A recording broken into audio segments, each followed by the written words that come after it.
Hi, just as I promised, I'm here to do the recipe for the apple dumplings. It's a simple, quick recipe, and it tastes really good. What you're going to need is 2 apples. It doesn't matter if you have the big yellow ones or the red ones or the green ones. You're going to take 2 apples and you're going to cut those into fours. You need 1 can of crescent rolls, any brand that you choose. You need 1 cup of orange juice, or you can substitute that with 1 cup of Mountain Dew or 1 cup of a citrus type beverage. You're going to need 1/8 teaspoon of cinnamon, a half cup of butter, a cup of sugar, a teaspoon of vanilla, and a half cup of pecans. Now what you're going to do is, after you've peeled your apples and you have cored those out, you're going to take the crescent rolls and you're going to roll the apple halves up. And what you're going to do is it's going to look similar to this. You're going to wrap the crescent rolls and you're going to put the apples in your 8-inch square baking dish with the seam down.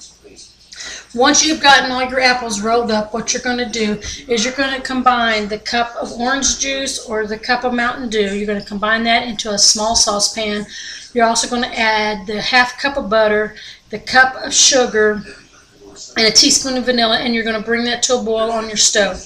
Once it has boiled, you're going to remove it from the heat, and you're going to pour that mixture, which I have prepared here, and you're going to pour that mixture all over the top of your apple dumplings. Now it's going to look like quite a bit of a liquid there, but use all of that.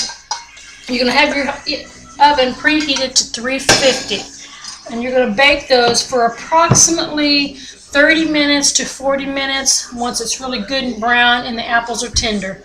Once you have put those in the oven and they've had a chance to cook, what you're going to take is your half a cup of pecans, and you're going to crumble those up. And how I like to do is I like to put it in a freezer bag and take a rolling pin and go over the top of those and crunch them up really good. And then you're going to take that mixture, and once your apple dumplings are done, you're going to sprinkle the pecan halves over the top with some cinnamon. And your preference of how much cinnamon you choose to use just says an 1/8 teaspoon, but some of us like a lot more cinnamon on top of our mixture. And then they'll be ready to serve with ice cream or whatever you choose to do. I usually make a double batch of the apple dumplings because I have such a large family. So once I do that, I double everything that I make. So if it calls for 1 cup of orange juice, you're going to use 2 cups of orange juice. So just remember that. Just double everything in your recipe. And then, like I said, it's really quick, simple, and easy to do. And again, I will be doing some other recipes as we get closer to Thanksgiving, and we'll just see what transpires in the next segment that I do for you guys. So hope you enjoy. I hope your family enjoys these. It's really a good recipe.